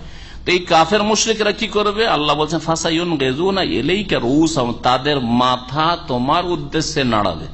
ওয়া ইয়াকুলুন, আর তারা বলে মাতা হুয়া, তাহলে এই যে কিয়ামত হবে আর আমাদেরকে উঠানো হবে মাটি থেকে, এটা মাতা হুয়া, কখন তা হবে? আল্লাহ পাক বলছেন কুল, হে নবী বলে দাও তাদেরকে, আসা আইয়াকুনা করিবা, সম্ভবত তা বড়ই নিকটবর্তী, সম্ভবত কিয়ামত নিকটবর্তী। আসমান জমিন যেই দিন থেকে সৃষ্টি হয়েছে, আদম আলাইহিস সালাম যেই দিন থেকে সৃষ্টি হয়েছে, সেই দিন থেকে যদি তুলনা করেন নবী সাল্লাল্লাহু আলাইহি ওয়াসাল্লামের জামানা থেকে শুরু করে কিয়ামত, এটাকে একদিকে রাখেন, আর নবী সাল্লাল্লাহু আলাইহি ওয়াসাল্লামের জামানা থেকে আদম আলাইহিস সালাম পর্যন্ত যে সময়টা, তাহলে তুলনা করলে কিয়ামত করিবা, নিকটে, কিয়ামত নিকটে। যদি 1400 বছর চলে গেছে, এটাকে আপনি দূরে মনে করিয়েন না। তারপরে আরবি ভাষায় যেটা ভবিষ্যতে হবে এবং সুনিশ্চিত হওয়াটা, যা ঘটবে এবং ঘটা সুনিশ্চিত, সেটাকে আরবি ভাষায় বলা হয় করিব, সেটা নিকটে, সন্নিকটে বলা হয়। আল্লাহ পাক এই ভাষায় কিয়ামত সম্পর্কে আয়াতে বলেছেন আল্লাহ সাআতা কুনু করিবা, ইয়াউমা ইয়াদুকুম, সেই কিয়ামতের দিনে আল্লাহ পাক তোমাদেরকে আহ্বান করবেন, ডাকবেন। আল্লাহর এই ডাকা কেমন করে ডাকা হবে? ইসরাফিল আলাইহিস সালাম, যে আল্লাহ পাকের ফেরেশতা মালায়েকা, তার সিংগায় ফুঁকের মাধ্যমে প্রথম সিংগায় ফুঁক দেবেন তিনি। ফাতাস্তাজিবুনা বিহামদিহি, তখন তোমরা ডাকে সাড়া দেবে, বিহামদিহি, তার প্রশংসার সাথে সাথে। আল্লাহ পাকের প্রশংসা করবে আর সকলে নিরুপায় প্রশংসা, আর উপায় এখন চাক্ষুষ সবকিছু বুঝতে পেরেছ যে হায় রে, পুনরুত্থানকে অস্বীকার করছিলাম, বিচার দিবসকে অস্বীকার করেছিলাম, জান্নাত জাহান্নাম অস্বীকার করেছিলাম, আল্লাহর একত্ব তাওহীদকে অস্বীকার করেছিলাম, ইসলামকে অস্বীকার করেছিলাম, এখন প্রশংসা করা শুরু হবে ইতিবাচক, যে যদি কোন রকম ক্ষমা হয়ে যায়, মাফ হয়ে যায়। কিন্তু আর কর্মজগৎ নেই, কাজের জগৎ দুনিয়াতে শেষ হয়ে গেছে, এখন বদলার জগৎ শুরু হবে। আল্লাহ পাক রব্বুল আলামিন বলছেন যে তোমরা আল্লাহ পাকের প্রশংসার সাথে সাথে ডাকে সাড়া দিবে, সিংগাই ফুকের সাথে সাথে। ওয়াতাজুন্নুনা, আর তোমাদের ধারণা হবে ইল্লা বিস্তুম ইল্লা কালিলা, পৃথিবীতে অল্প সময় তোমরা থেকেছিলে। যখন কবর থেকে উঠানো হবে, উঠে হাজির হবে, তখন মনে হবে যে আরে দুনিয়াতে অথচ 80 বছর 100 বছর বেঁচেছেন, অল্প কত সময়, অল্প সময়, দিনের কিছু অংশ। যেমন অন্য আয়াতে বলা হয়েছে কান্নাহুম ইয়াওমা ইয়ারাউনাহা লাম ইয়ালবাসু ইল্লা আশিয়াতান আও দুহাহা, আশিয়াতান আও দুহাহা, হয় বৈকাল বেলা কয়েক ঘন্টা আশিয়া, অথবা আও দুহা, অথবা সকালবেলা কয়েক ঘন্টা যে থাকে, এতটুকু সময় আমরা দুনিয়ায় থেকে এসেছি। দুনিয়া এত সংকীর্ণ মনে হবে দুনিয়াতে, অথচ খুব ভোগ বিলাস করেছে, বড় নেতৃত্ব ছিল, আর অনেক ধন সম্পদ ছিল, কোনো অভাব ছিল না, ভোগ বিলাসের সামগ্রীর অভাব ছিল না, সুখের অভাব ছিল না। তারপরে সবকিছু ভুলে যাবে আর বলবে যে আরে কতটুকু সময় থেকে আসে, এত দ্রুত চলে আসতে হইল, আল্লাহর সামনে আল্লাহ হাজির করে দিলেন। আল্লাহ পাক রব্বুল আলামিন তারপরে বলছে ওয়াকুল্লি ইবাদি, হে নবী মুহাম্মদ সাল্লাল্লাহু আলাইহি ওয়াসাল্লাম আমার বান্দাদেরকে বলে দাও, অর্থাৎ মানব জাতিকে বলে দাও, ইয়াকুলুল্লাতি হি আহসান। এই আয়াতের অংশটুকু কোরআনে কারীমের কায়দায় কুরআনিয়া বলা হতে হয়, অর্থাৎ কোরআনে কারীমে বেশ কিছু মৌলিক নীতিমালা আল্লাহ পাক নির্ধারণ করেছেন, বলেছেন নীতিমালা। এই নীতিমালার ওপর যদি আপনি চলেন, নিজেকে চালাতে পারেন, তো সমস্ত রকমের অকল্যাণ থেকে বেঁচে থাকতে পারবেন। আখিরাতের অকল্যাণ অমঙ্গল তো আছে, দুনিয়ার অমঙ্গল থেকে বাঁচতে পারবেন। কি কথা শোনেন, আল্লাহ বলছেন যে হে নবী কুল্লে ইবাদি ওয়াকুল্লে ইবাদি, আমার বান্দাদেরকে জানিয়ে দাও, বলে দাও, ইয়াকুলুল্লাতি হি আহসান, তারা যেন বলে এমন কথা যা অতি উত্তম। উত্তম কথা ছাড়া অনুত্তম কথা বলবে না। এটা আপনি পারিবারিক ক্ষেত্রে লাগান, স্বামী স্ত্রী এখন শুধু বিয়ে করেছেন, ভালো কথা যদি উত্তম কথা স্ত্রীর সাথে বলেন, আর আপনার স্ত্রী আপনার সাথে উত্তম কথা বলে, ইয়াকুলুল্লাতি হি আহসান, কখনো ঝগড়া বিবাদ দ্বন্দ্ব আর তালাক আর কোন রকমের অশান্তি আর মারপিট কিছু হবে না। ছেলে মেয়েদের সাথে ছেলে মেয়ে হইল, ছেলেমেয়েরা বড় হচ্ছে, তাদের সাথে ভালো ভাষা যদি বলেন, ছেলেমেয়েরা বাপ মাকে ভালো সম্বোধন করে, আর বাপ মা ছেলে মেয়েদেরকে ভালো তালিম তরবিয়ত করে, ইয়াকুলুল্লাতি আহসান, মন্দ কিছু বলে না, কখনো দ্বন্দ্ব, পারিবারিক দ্বন্দ্ব হবে না। ভাই ভাই ভাইদের সাথে, এখন ভাইরা বড় হয়েছে, 5 ভাই একসাথে, তারপরে বউ আসলো, 5 ভাইয়ের বউরা আসলো, কোনোদিন ঝগড়া বিবাদ হবে না। সামাজিক ক্ষেত্রে একটা সমাজ, একটা গ্রাম, এটা দেশ, এক দেশের আরেক দেশের সাথে যদি ভালো কথা ঠিকভাবে বলে জানো, কখনো ঝগড়া দ্বন্দ্ব হবে না। রুমমেট একসাথে, আপনারা প্রবাসে আছেন, এক রুমে 5 জন 7 জন আছেন, ভালো কথা ছাড়া মন্দ কথা কখনো বলবেন, এমন কোন কথা বলবেন না যেটা তার মাইন্ডে আঘাত করে, সেটা ফিল করে যে না, আমাকে ঠাট্টা করলো, আমাকে হেউ করলো, আমাকে ছোট করলো, তাহলে কখনো দ্বন্দ্ব হবে না। আপনার অধীনে যদি একটা ক্লিনার ও টি বয়ও থাকে, আর যদি তাকে খারাপ ভাষায় বলেন, ঘৃণা ছড়াবে না? ছড়াবে না।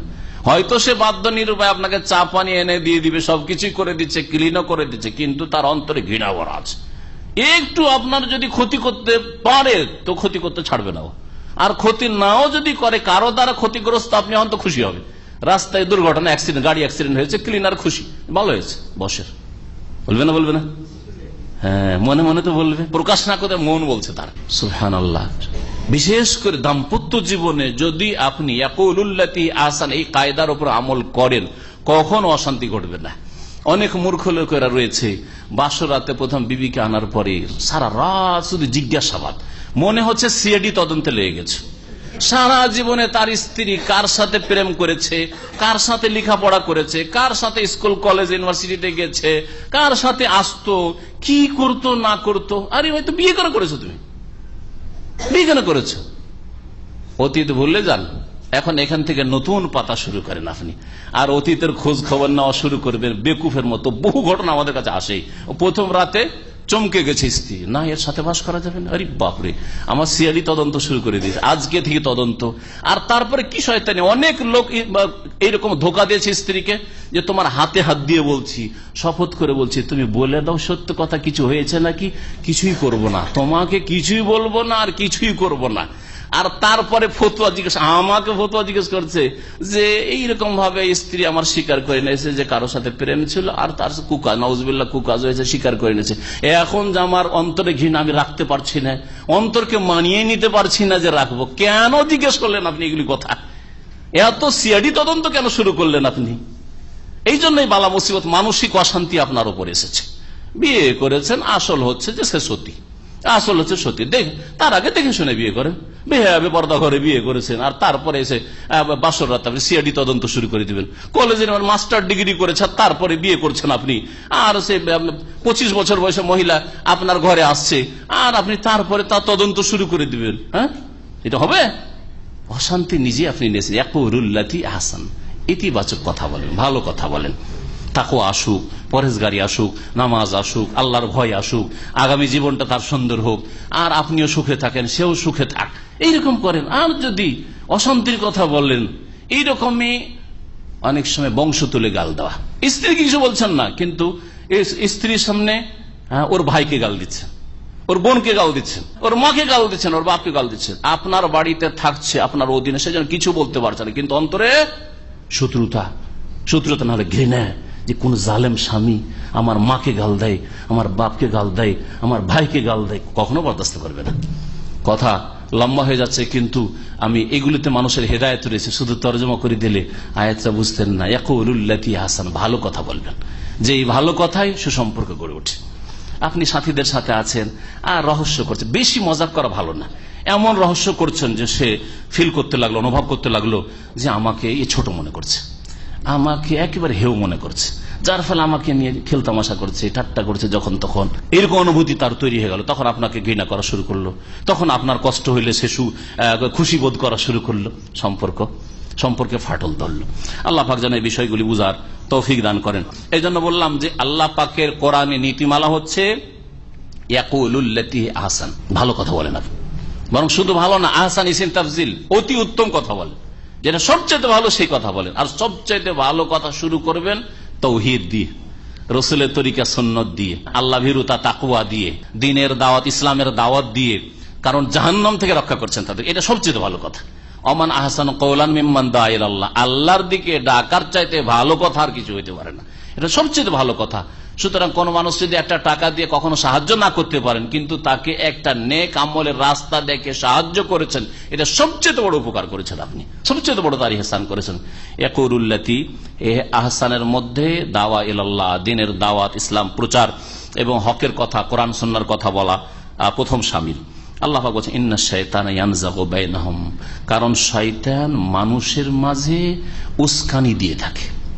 নাজাগা ইয়ানজাগু মানে বিশৃঙ্খলা সৃষ্টি করার জন্য উস্কানি দিয়ে থাকে। এখন আপনি ভালো কথা না বলে এমন কথা বলেন যাতে আঘাত হচ্ছে, অথবা সে অনুভব করছে আমাকে ছোট মনে করলো, আমাকে হেয় মনে করলো, আমাকে তুচ্ছ মনে করলো, তাহলে শয়তান সুযোগ নেবে, তখন তোমাদের সম্পর্কে ফাটল ধরাবে, তোমাদের সম্পর্কে ফাটল ধরাবে। আল্লাহ পাক বলছেন শয়তান সবসময় কিন্তু সুযোগ নেয়, উস্কানি দিয়ে থাকে। ইন্না শাইতানা কানা লিল ইনসানি আদুওয়াম মুবিন, শয়তান কেন উস্কানি দেয় ফিতনা ফাসাদ সৃষ্টি করার জন্য? কারণ শয়তান মানব জাতির প্রকাশ্য শত্রু, প্রকাশ্য শত্রু। প্রথম মানুষ আদম আলাইহিস সালামের সাথে বড় শত্রুতা করেছে, আর কিয়ামত পর্যন্ত এই মানব জাতির বিরুদ্ধে তার শত্রুতা চলতে থাকবে। যাকে যেমন ভাবে পেরেছে তাকে সেইভাবে ক্ষতিগ্রস্ত করেছে শয়তান। আল্লাহ পাক রব্বুল তার বলছে রব্বুকুম আ'লামু বিকুম ইয়াশা ইয়ারহামকুম, তোমাদের প্রতিপালক সবচেয়ে বেশি জানেন তোমাদের সম্পর্কে। ইয়াশা ইয়ারহামকুম, যদি আল্লাহ চান তোমাদের উপর দয়া করবেন। আও ইয়াশা ইউআযিবকুম, আল্লাহ যদি চান তোমাদেরকে শাস্তি দেবেন। ওমা আরসালনাকা আলাইহিম ওয়াকিলা, হে নবী মুহাম্মদ সাল্লাল্লাহু আলাইহি ওয়াসাল্লাম, তোমাকে তাদের ওপর কর্তৃত্ব দিয়ে পাঠাইনি, তাদের ওপর তোমাকে কর্মবিধায়ক করে দায়িত্বশীল করে পাঠাইনি, দারোগা করে পাহারাদার করে পাঠাইনি যে তুমি জবরদস্তি কিছু করবে। বরং আল্লাহ পাক রব্বুল আলামিন ভালো জানেন যে কে হেদায়েত হবে আর আল্লাহ রহমত পাবে, আর কে হেদায়েত হবে না, সুতরাং আল্লাহ পাকের আযাব আসবে, আর কাকে আল্লাহ তৌফিক দেবেন আর দেবেন না, এটা আল্লাহ পাকের কাজ। এই আয়াতে ইসলাম প্রচারের ক্ষেত্রে একটা সুন্দর আদব শেখানো হয়েছে, সেটা হচ্ছে যে আপনি নিজেকে সব সময় বড় করে পেশ করবেন না। ইসলামের দাওয়াত দিচ্ছেন, আপনি নিজেকে ছোট করে পেশ করবেন। আপনি যদি এইভাবে পেশ করেন যে আপনি একেবারে পাক্কা মুসলিম আর এরা সব জাহান্নামী, না, এইরকম ধরনের ভাষা ব্যবহার করবেন না। এই জন্য জাহান্নাম শব্দটি ব্যবহার করা গুনাহগারদের ক্ষেত্রে, আর তারপরে কাফের শব্দটি ব্যবহার করা, তার এই ধরনের ভাষাগুলি ব্যবহার করা থেকে যথাসাধ্য বেঁচে থাকবেন, যথাসাধ্য বেঁচে থাকবেন। কারণ এতে হচ্ছে কি, আপনি যেন একমাত্র মুসলিম, বাকি সব কাফের, আপনি একমাত্র জান্নাতি আর বাকি সব কাফের আর জাহান্নামী, না না, এতে হবে কি, ঘৃণা ছড়াবে, কবুল করবে না, সাদর গ্রহণ করবে না। আল্লাহ পাক ভালো করে জানেন যে কাফের মুশরিকদের রহম হবে না আযাব হবে, বলুন তো দেখি। আল্লাহ কি জানেন না যে কাফের মুশরিকদের উপর যদি শিরকের অবস্থায় মারা যায় তো রহম হবে আল্লাহ পাকের? আল্লাহ পাক আখিরাতের রহমতকে হারাম করেছেন কাফের মুশরিকের জন্য, তাই না? তারপর আল্লাহ পাক বলছেন রব্বুকুম আ'লামু বিকুম, তোমাদের প্রতিপালক সবচেয়ে বেশি মানব জাতি সম্পর্কে, তোমাদের সম্পর্কে জানেন। ইয়াশা ইয়ারহামুকুম, আল্লাহ চাইলে রহম করবেন, কাফের রহম হবে? তো আল্লাহর রহম করার তরিকা হচ্ছে, আল্লাহ রহম করা হচ্ছে আল্লাহ হিদায়াতের তৌফিক দেবেন, নেক আমলের তৌফিক দিবেন, শিরক বিদআত থেকে তওবা করার তৌফিক দিবেন, ফরজ ওয়াজিবাত আদায় করার তৌফিক দিবেন, আল্লাহ পাকের রহমত হবে। তাহলে আপনি ছাড় দিয়ে যেন বলছেন, কাফেরকেও সম্বোধন করতে বলছেন আল্লাহ ভালো জানেন কার উপরে রহম হবে। হইতে পারে আপনার উপর আল্লাহর রহমত হবে, হইতে পারে আপনার আল্লাহর রহমত হবে, হ্যাঁ হইতে পারে। যে একটা কাফের যাকে আপনি ইসলামের দাওয়াত দিচ্ছেন, একটা কবর পূজারী যাকে ইসলামের তাওহীদের দাওয়াত দিচ্ছেন, একটা বিদআতি যাকে সুন্নতের দাওয়াত দিচ্ছেন, একটা বেনামাজি যাকে নামাজের দাওয়াত দিচ্ছেন, ওই লোকটির নামাজ ধরে নিল, তওবা করে নিল, শিরক ছেড়ে দিল, বিদআত ছেড়ে দিল, দিন ইসলাম সাদরে গ্রহণ করলো, কোরআন সুন্নাহ গ্রহণ করলো, আর নেক হয়ে দুনিয়া থেকে বিদায় নিল। আর হতে পারে আপনার মতো হতভাগা, আল্লাহ না করে আমাদের কাউকে হতভাগা করে, হতভাগা যে লোকটি দাওয়াত দিচ্ছিল 2-4-10 দিন পরে, 2-4-10 বছর পরে সে গুমরাহ হয়ে গেল। হতে পারে না? হতে পারে নাকি? আত্মহত্যা করলো, হতে পারে না? নেক আমল করার পর আত্মহত্যা করলো, আরো কত কি হইলো, পাপে লিপ্ত হয়ে গেল। অনেক লোককে দেখা গেছে যৌবন কালে কখনো ব্যভিচারে লিপ্ত হয়নি, আর 50-60 বছর বয়সে গিয়ে ব্যভিচারে লিপ্ত। আরে ভাগ্য খারাপ না? ভাগ্য খারাপ না? তো হইতে পারে যে যাদেরকে নেক আমলের দাওয়াত দিয়েছেন ওরা হেদায়েত হয়েছে, আল্লাহর রহম পেয়েছে, রহমত পেয়েছে, রহম করেছেন, আর তোমার মতো হতভাগা যে মানুষকে দিনের দাওয়াত দিয়েছে তুমি গুমরাহ হয়ে গেছো। আল্লাহ পাক রব্বুল আলামিন বলছেন আও ইয়াশা ইউআযিবকুম, হতে পারে আল্লাহ পাক আযাব দেবেন, আল্লাহর ইচ্ছা। এবং আল্লাহ পাক রব্বুল, হে নবী, তোমাকে মানুষের উপর দায়িত্বশীল করে আল্লাহ পাঠাননি। ও রব্বুকা আ'লামু বিমান ফিস সামাওয়াতি ওয়াল আরদ, আল্লাহ পাক রব্বুল আলামিন সবচেয়ে বেশি জানেন ওই সমস্ত সম্পর্কে, ওই সমস্ত মানুষ, জিন এবং ফেরেশতা সম্পর্কে যারা আকাশে রয়েছে, ওয়াল আরজে, আর যারা জমিনে রয়েছে। ওয়ালাকাদ ফাদ্দালনা বাযান নবিয়িনা আলা বায, নিঃসন্দেহে আমি কতক নবী রসুলকে শ্রেষ্ঠত্ব দান করেছি, মর্যাদা দিয়েছি, আলা বায, কতক রসুলের ওপর। আল্লাহ পাক এক রসুলকে আর এক রসুলের ওপর ফজিলত, শ্রেষ্ঠত্ব দান করেছেন। এটা আল্লাহ পাকের নীতিমালা। আল্লাহ পাক সকল নবী রসুলকে সমান করেননি, আর এক একজনকে এক এক রকমের বৈশিষ্ট্য দিয়েছেন, হয়তো অন্যকে তা দেননি। ও আতাইনা দাউদা জাবুরা, আর উদাহরণস্বরূপ আমি দাউদ আলাইহিস সালামকে জাবুর দিয়েছি, যে জাবুরে ছিল সুন্দর সুন্দর উপদেশের কিতাবে জাবুর ছিল। আর তাওরাতে ছিল হুকুম, আহকাম, বিধি বিধান। তার এক এক কিতাবের এক এক বৈশিষ্ট্য, এক এক রসুলের এক এক বৈশিষ্ট্য। দাউদ আলাইহিস সালামকে অত্যন্ত সুন্দর মধুর সুর দিয়েছিলেন, সুন্দর কণ্ঠ তার ছিল। মানুষ তো শুনতো পশু পাখি চলে আসতো শোনার জন্য। তাহলে চিন্তা করেন, আল্লাহ পাক দাউদ আলাইহিস সালামকে বৈশিষ্ট্য দিয়েছেন, আবার মূসা আলাইহিস সালামকে বৈশিষ্ট্য দিয়েছেন। আল্লাহ পাক কথা বলেছেন তার সাথে, কাল্লাম আল্লাহ মূসা তাকলিমা।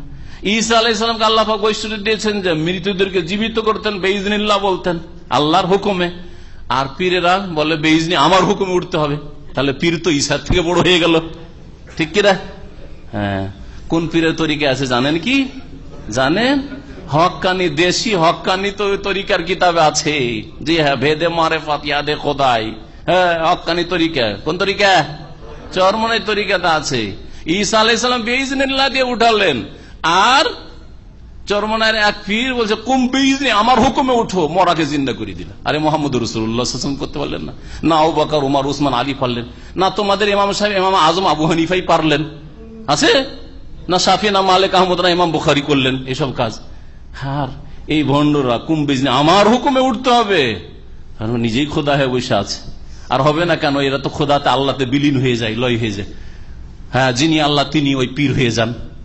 আল্লাহর পীরে কোনো পার্থক্য থাকে না। আর আনাল হক বলা শুরু করে। এটার নাম ইসলাম, এটার নাম তাদের কাছে ইসলাম। এই ইসলাম ভারত থেকে জগা খিচড়ি হয়ে গেছে। এটা মদিনার ইসলাম নয়। ভালো করে শুনে, এটা মদিনার ইসলাম না। আল্লাহ পাক রব্বুল আলামিন বলছেন যে আমি এক রসুলকে, এক নবীকে আর এক নবীর ওপর ফজিলত দান করেছি। আর সমস্ত নবীদেরকে আল্লাহ পাক যা দিয়েছেন, এগুলির সবগুলির কিছু না কিছু রাসূলুল্লাহ সাল্লাল্লাহু আলাইহি ওয়াসাল্লামের মধ্যে মওজুদ রয়েছে। এই জন্য সবচেয়ে শ্রেষ্ঠ রাসূল মুহাম্মদ রাসূলুল্লাহ সাল্লাল্লাহু আলাইহি ওয়াসাল্লাম। আল্লাহ পাক রব্বুল আলামিন এই আয়াত নাযিল করেছিলেন যখন কাফের মুশরিকরা মক্কার বলল যে আল্লাহ যদি নবী পাঠাবেন আর রসুল পাঠাবেন, তা আবার ইয়েতিম ছেলেকে কেন?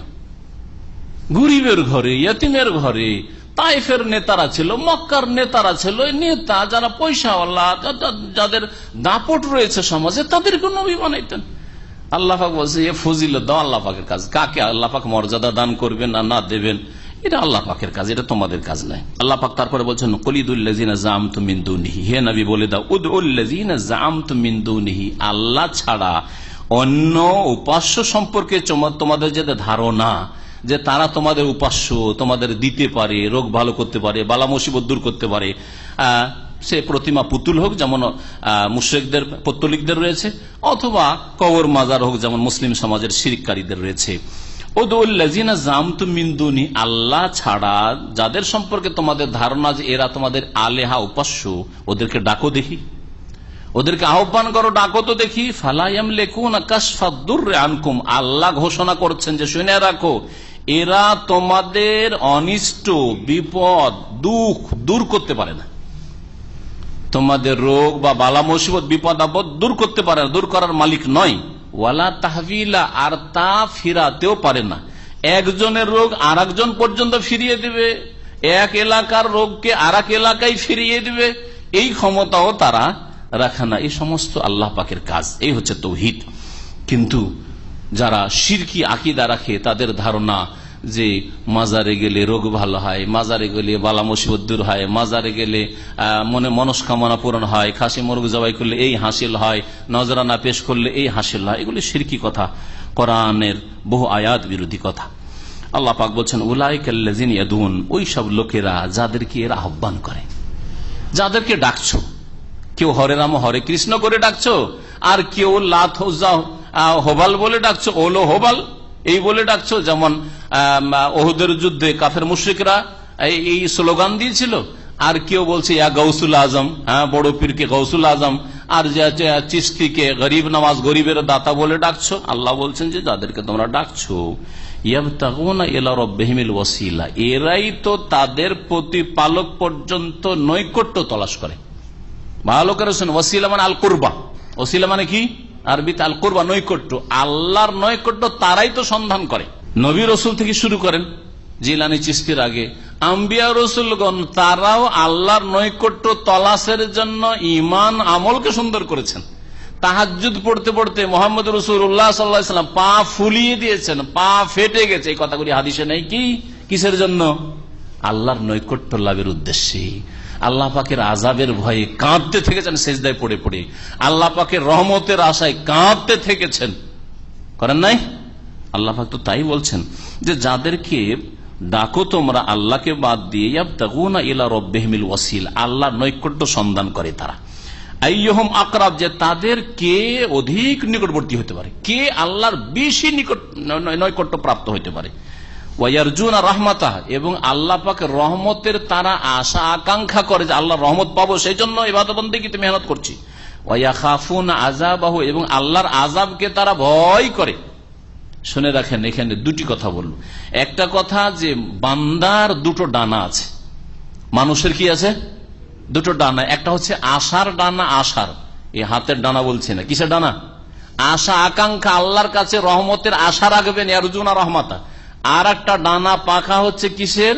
ভয়ের, ভয় ভীতির ডানা। ইয়াখাফুনা আযাব, আল্লাহর আযাবকে ভয় করে। দুটো ডানা যদি পাখির থাকে তাহলে উড়তে পারি, আর দুটো ডানার একটা ডানা যদি ভেঙে যায় আছাড় খেয়ে পড়ে। ঠিকই তেমনি কোন মুসলিমের বা কোন মানুষের যদি শুধু একটা থাকে দুটোর মধ্যে, তাহলে সে কখনো মুসলিম হতে পারবে না, কখনো সৎকর্মশীল হতে পারবে না। যেমন কেউ যদি শুধু আশাই করে আল্লাহ গফুরুর রহিম, আল্লাহ 100টা খুন করেছে তাকেও আল্লাহ মাফ করেছেন।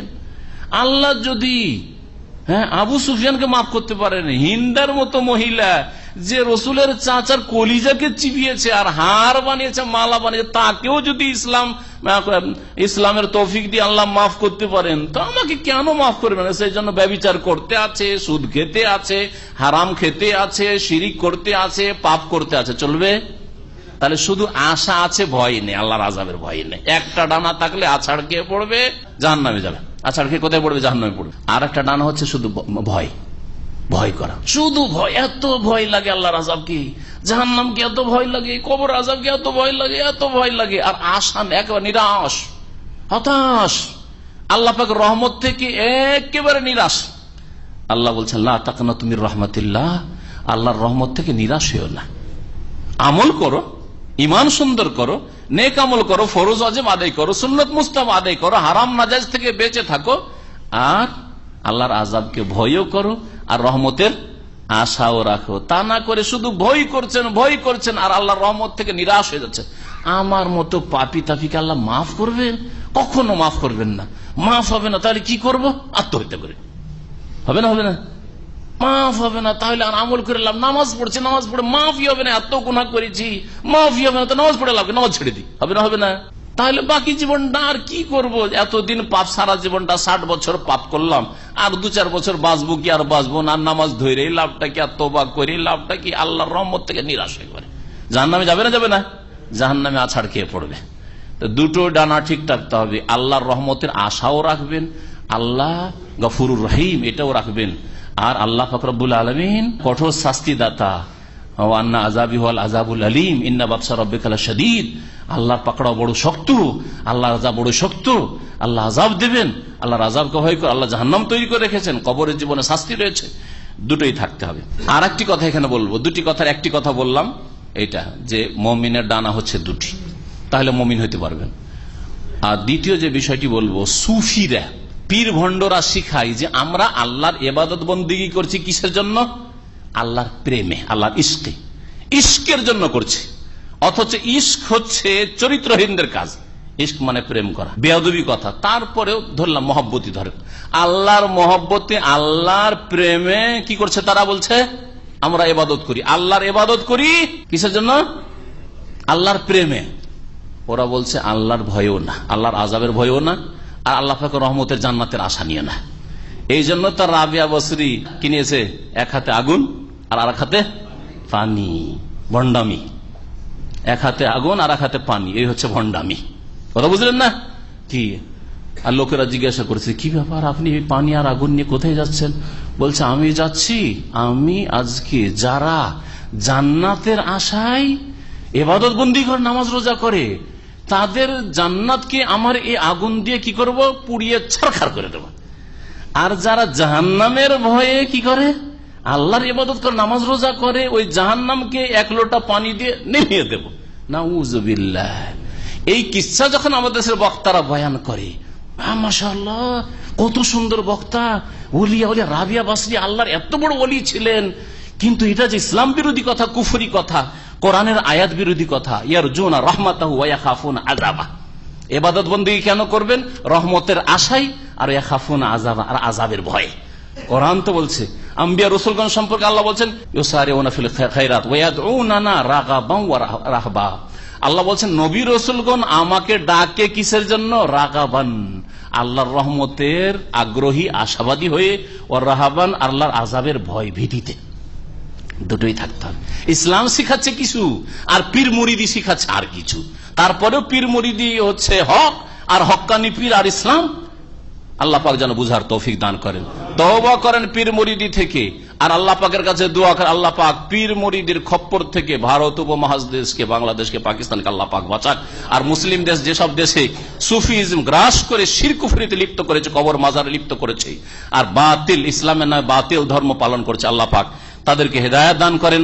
আর তাদের অনিষ্ট থেকে আল্লাহ পাক মুসলিমদেরকে, সাদা সিধা মানুষকে আল্লাহ পাক যেন হেফাজত। আল্লাহ পাক রব্বুল আলামিন বলছেন ইন্না আযাবা রাব্বিকা কানা মাহজুরা, নিঃসন্দেহে নবী মুহাম্মদ সাল্লাল্লাহু আলাইহি ওয়াসাল্লাম তোমার প্রতিপালকের আযাব ভয়াবহ। মাহজুরা মানে ভয় করার মতো বা ভয়াবহ। ওয়া ইম মিন ক্বরিয়াতিন ইল্লা নাহনু মুহলিকুহা ক্বাবলা ইয়াউমিল কিয়ামাতি আও মুআযযিবুহা আযাবান শাদীদ। আল্লাহ পাক বলছেন এমন কোন জনপদ নেই, এমন কোন জনপদ নেই যে যাকে আমি ধ্বংস করব না কিয়ামতের পূর্বে। কিয়ামতের পূর্বে আল্লাহ ধ্বংস করবেন। একটা ধ্বংস করা হচ্ছে যে যখন কিয়ামত হবে, আল্লাহ কিয়ামতের আগে আল্লাহ দুনিয়াকে ধ্বংস করে দিবেন। আর আরেকটা হচ্ছে যদি কোন জনপদ বা জনপদের অধিবাসী, জনপদ বলতে জনপদের অধিবাসী দেশবাসীকে বোঝানো হয়েছে, আল্লাহর প্রতি ঈমান না নিয়ে আসে, পরকালে বিশ্বাসী না হয়, সৎকর্মশীল না হয়, যদি কুফরি করে, বিরুদ্ধাচরণ শিরক করে, তো আল্লাহ পাক সেই জাতিকে, সেই জনপদকে ধ্বংস করবেন, যেমন আল্লাহ যুগে যুগে করেছেন। সেখানকার মানুষকে ধ্বংস করবেন। তারপরে মওতের মাধ্যমে তো ধ্বংস হবে, আল্লাহর সামনে আসামির কাঠগড়ায় হাজির হবে। আও মুআযযিবুহা আযাবান শাদীদা, অথবা তাদেরকে আমি কঠোর শাস্তি দেব। কানা যালিকা ফিল কিতাবে মাসতুরা, এটা আল্লাহ পাকের কিতাবে লিখিত রয়েছে, লিপিবদ্ধ রয়েছে। আল্লাহ পাকের কিতাব মানে লৌহে মাহফুজ, সুরক্ষিত ফলকে লিপিবদ্ধ রয়েছে। আল্লাহ পাক লিখে রেখেছেন এই কথা যে যে কোনো জাতিকে একদিন কিয়ামত হবে, আল্লাহ ধ্বংস করবেন। আর যদি অপরাধ করে আল্লাহ পাক সেই জাতিকে কঠোর শাস্তি দেবেন, অথবা মৃত্যু মুখে পতিত হবে, আর তারপর আল্লাহর সামনে জবাবদেহি করতে হবে। ওমা মানাআনা নুরসিলা বিল আয়াতি ইল্লা আন কাযযাবা বিহাল আউয়ালুন ওয়া আতাইনা সামুদান নাকাতা মুবসিরাতান ফাযালামু বিহা। আল্লাহ পাক রব্বুল আলামিন ইরশাদ করছেন এখানে এই আয়াতে মুজিজা সম্পর্কে। নবী করিম সাল্লাল্লাহু আলাইহি ওয়াসাল্লামের কাছে আরব মুশরিকরা, মক্কার কুরাইশরা বলল, হে মুহাম্মদ তুমি যে নবী হয়ে এসেছো, তো সাফা পাহাড়কে আমাদের জন্য স্বর্ণ করে দাও, আমরা ধনী হয়ে যাবো, রাতারাতি বড় লোক হয়ে যাবো, গোটা সাফা পাহাড় স্বর্ণ করে দাও।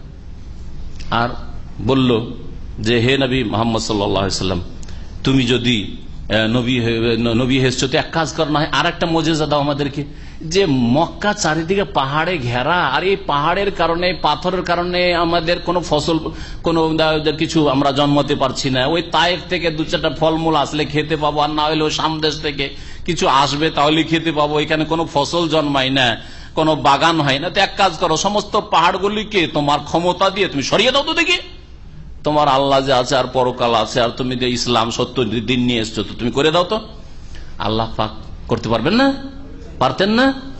আল্লাহ ওর জবাব বলছেন, এই কাফের মুশরিকেরা যে এই মুজিজা চেয়েছিল, এই দুটো মুজিজা বিশেষ করে, এর জবাবে আল্লাহ বলছেন দেখো মুজিজা আসেনি মানে আল্লাহ রহম করেছেন তোমাদের উপর।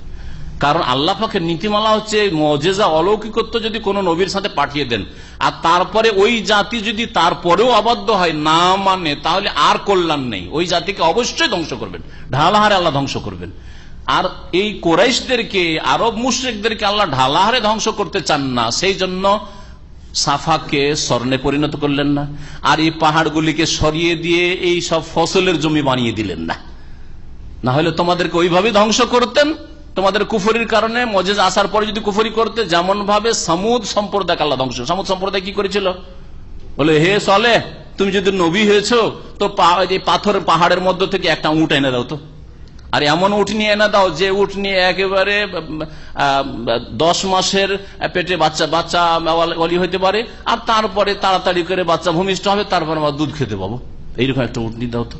আল্লাহ দিয়ে দিলেন। তারপরে তাদেরকে বললেন যে ওয়ালা তামাসসু হাবিসসু, দেখো উটকে কিন্তু মারবে না, উটকে কিন্তু আহত করবে না। তারা কি করলো? ফাকারুহা, উটকে জবাই করে দিল। আল্লাহ বলছেন ফাদামদাম আলাইহিম রাব্বুহুম বিযামবিহিম ফাসাওয়া, আল্লাহ পাক তাদেরকে সমূলে বিনাশ করে ধ্বংস করে দিলেন।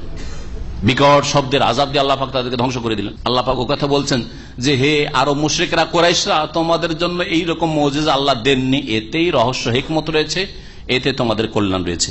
ওমা মানাআনা নুরসিলা বিল আয়াতি ইল্লা আন কাযযাবা বিহাল আউয়ালুন, আমাকে বাধা দেয়নি কোন নিদর্শন পাঠাতে, আন নুরসিলা বিল আয়াত, নিদর্শন সমূহ পাঠাতে, মানে মুজিজা দেখাতে, ইল্লা আন কাযযাবা বিহাল আউয়ালুন, এটাই বাধা দিয়েছে যে পূর্ববর্তী লোকেরা তা মিথ্যা মনে করেছে।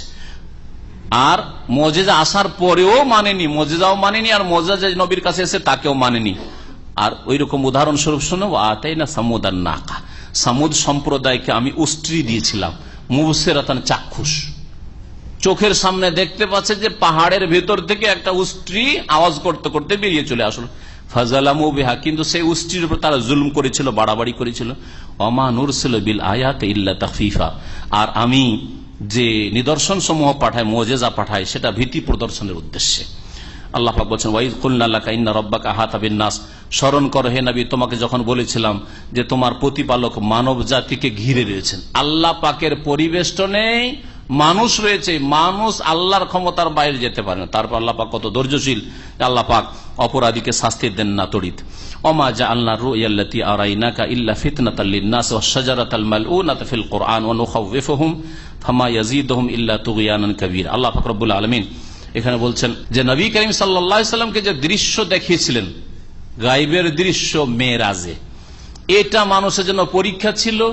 আর অভিশপ্ত গাছের কথা যে রাসূলুল্লাহ সাল্লাল্লাহু আলাইহি ওয়াসাল্লাম বললেন যে আমি জাহান্নাম দেখলাম, আর জাহান্নামে একটা কণ্টকযুক্ত জাক্কুম গাছ আছে, আগুনের মধ্যে সেই গাছ, আর লতা পাতা, ডাল, শাখা প্রশাখা, পাতাওয়াল বিশিষ্ট গাছ, এই কথা বলাই কাফের মুশরিকরা তো ফিতনায় পড়লো অধিক, তাদের গুমরাহি বাড়লো, অনেক দুর্বল ইমানের নতুন নতুন অনেক মুসলিম হয়েছিল, কিন্তু এখন ইমান দুর্বল, তারা অনেকে মুরতাদ হয়েছিল, তাদের জন্য পরীক্ষার বিষয়। আল্লাহ বলছেন যে মুজিজা নবীকে যে দিয়েছিলাম এতে পরীক্ষা।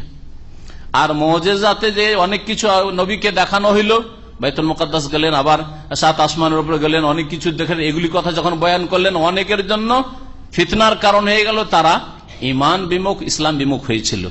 আর যখন সেই অভিশপ্ত গাছের কথা, জাক্কুম গাছের কথা বলা হলো, এ কেমন আজব কথা বলে রে, আগুনের মধ্যে আবার গাছ বাঁচতে পারে, গাছ জ্বলে যাবে।